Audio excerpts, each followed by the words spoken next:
ಇನ್ನು ದೆಹಲಿ ಸ್ಫೋಟದ ತನಿಖೆಗೆ ಹೊಸ ತಂಡ ರಚನೆ ಮಾಡಲಾಗಿದೆ. ಎನ್ಐಎಯಿಂದ ಹೊಸ ತಂಡ ರಚನೆ ಆಗಿದೆ. ದೆಹಲಿ ಸ್ಫೋಟದ ಇಂಚಿಂಚು ಶೋಧಕ್ಕಾಗಿ ಅಥವಾ ಇನ್ವೆಸ್ಟಿಗೇಷನ್ಗಾಗಿ ಈಗ ಆಲ್ರೆಡಿ ಟೀಮ್ಗಳು ಗ್ರೌಂಡ್ನಲ್ಲಿದ್ರೆ 10 ಸದಸ್ಯರ ಹೊಸ ತಂಡವನ್ನು ಕೂಡ ರಚನೆ ಮಾಡಲಾಗಿದೆ. ದೆಹಲಿ ಸ್ಫೋಟದ ತನಿಖೆ ಅಂತಾನೆ ಹೊಸ ಟೀಮನ್ನು ಈಗ ರಚನೆ ಮಾಡಿರೋದು ಎನ್ಐಎ. 10 ಸದಸ್ಯರನ್ನ ಒಳಗೊಂಡಂತ ಹೊಸ ತಂಡ ರಚನೆ ಮಾಡಲಾಗಿದೆ.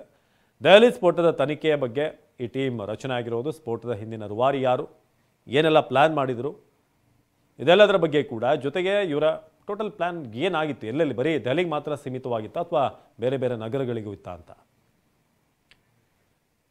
ಇನ್ನು ಜಮ್ಮು ಕಾಶ್ಮೀರದ ಕುಲ್ಗಾಮ್ನಲ್ಲಿ ಜೆಐ ವಿರುದ್ಧ ಕಾರ್ಯಾಚರಣೆ ಮಾಡಲಾಗಿದೆ. ಜಮ್ಮು ಕಾಶ್ಮೀರದ ಕುಲ್ಗಾಮ್ನಲ್ಲಿ ಆಗಿರುವಂತಹ ಕಾರ್ಯಾಚರಣೆ ಇದು. ಉಗ್ರ ಪೋಷಕ ಜಾಲವನ್ನ ಕಿತ್ತೊಗೆಯೋದಕ್ಕೆ ಕಾರ್ಯಾಚರಣೆ. ಜಮಾತೆ ಇಸ್ಲಾಮಿ ಸದಸ್ಯರ ಮನೆ, ಆಸ್ತಿಗಳ ಮೇಲೆ ದಾಳಿ ಮಾಡಲಾಗಿದೆ. ನಿಷೇಧಿತ ಜಮಾತೆ ಇಸ್ಲಾಮಿ ಸದಸ್ಯರು ಮತ್ತು ಸಹಚರರಿಗೆ ಇವತ್ತು ಶಾಕ್ ಕೊಡಲಾಗಿದೆ.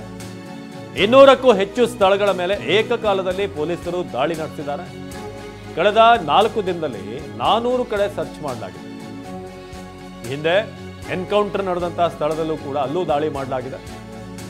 ನಿಷೇಧಿತ ಸಂಘಟನೆಗಳಿಗೆ ಸಂಬಂಧಪಟ್ಟ ಹಾಗೆ 500 ವ್ಯಕ್ತಿಗಳನ್ನ ವಿಚಾರಣೆಗೆ ಒಳಪಡಿಸಲಾಗಿದೆ.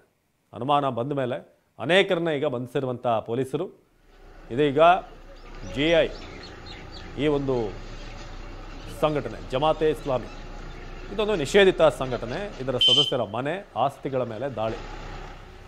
ನಿಷೇಧಿತ ಜಮಾತೆ ಇಸ್ಲಾಮಿ ಸದಸ್ಯರು ಮತ್ತು ಸಹಚರಿಗೆ ಶಾಕ್ ಕೊಡಲಾಗಿದೆ. 200ಕ್ಕೂ ಹೆಚ್ಚು ಸ್ಥಳಗಳ ಮೇಲೆ ಏಕಕಾಲದಲ್ಲಿ ಪೊಲೀಸರು ದಾಳಿ ಮಾಡಿದ್ದಾರೆ. ಕಳೆದ 4 ದಿನದಲ್ಲಿ 400ಕ್ಕೂ ಹೆಚ್ಚು ಕಡೆ ಸರ್ಚ್ ಆಗಿದೆ.